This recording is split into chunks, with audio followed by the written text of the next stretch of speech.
Federation's stance on genetic engineering is clear. The practice is dangerous and illegal.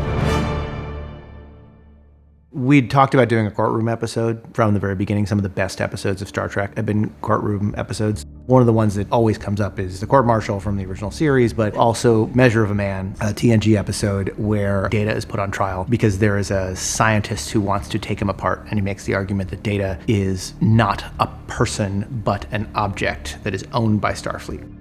Our show is fundamentally optimistic, but if you even look at TOS, Starfleet isn't always in the right. I don't think that it is against the mission statement of Star Trek to have to wrestle with the government that you work under, and that's something that a courtroom episode is perfect for.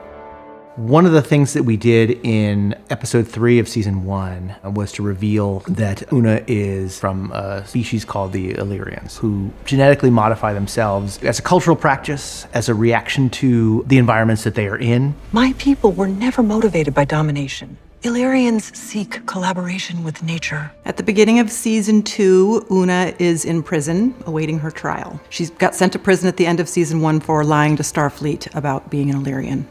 Initially, and it said in season 1 that if Una's identity as an Illyrian ever came up, that Pike welcomed that conversation with Starfleet brass. You let me worry about Starfleet? Unfortunately, he's found that it's not going to be a conversation. It's going to be a trial. And so he has to employ every trick in the book to try to get her out of the situation. And that begins with finding the right lawyer, Nira. I knew you were stubborn. I just didn't think you were stupid. We felt like the metaphor shouldn't just be about Rebecca. We wanted to tell sort of a deeper story about the whole culture that she came from. This idea came out that we should find someone from her past who might help to express the challenges of being Illyrian. And we had an opportunity to cast Yetide Badaki to play her lawyer. My client is only here because of who she is and because she felt she had no other choice than to hide that fact. Just like the millions before her who were forced to hide how they worshipped, how they loved, what they truly looked like, because it made others uncomfortable.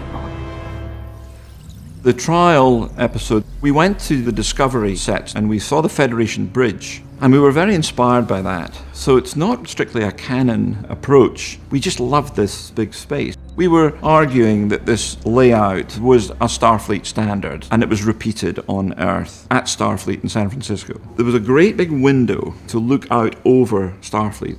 The courtroom itself, I brought in elements of rosewood paneling that darkened the set down.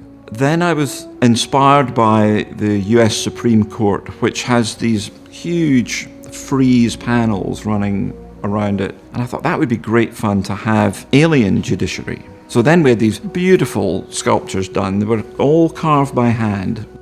The one canon thing we did do from the TOS episode called Court Martial, they had a chair with a circular panel that lit up, and you put your hand on it to identify yourself, probably like a lie detector as well. We thought we have to have that. So the combination of the view out over Starfleet, the rosewood paneling and the gold elements were all new non-canon elements, but it made it feel like a courtroom, I like to think. We grant the defendant's request for asylum and find Una Chin-Riley not guilty. I think Una feels vindicated by the decision, of course. It's mostly relief because she loves Starfleet so much, and now her secret is finally out and there's a big weight lifted from her shoulders. But I think she wishes she could have done more for her people. It's a little bit bittersweet, but yes, definite vindication. Is arguably my favorite episode of the season because it takes today's issues and puts a science fiction lens on them. That allowed a resonance to echo into today. And I think the performances in it are extraordinary. And I think the storytelling is solidly exactly what it needs to be, which is to sort of say, question how you see the world. Look and see whether you're making people other. But also, don't try to tell a story where because you see that, there's a happy ending. Just seeing it is the beginning of the happy ending that's coming much later.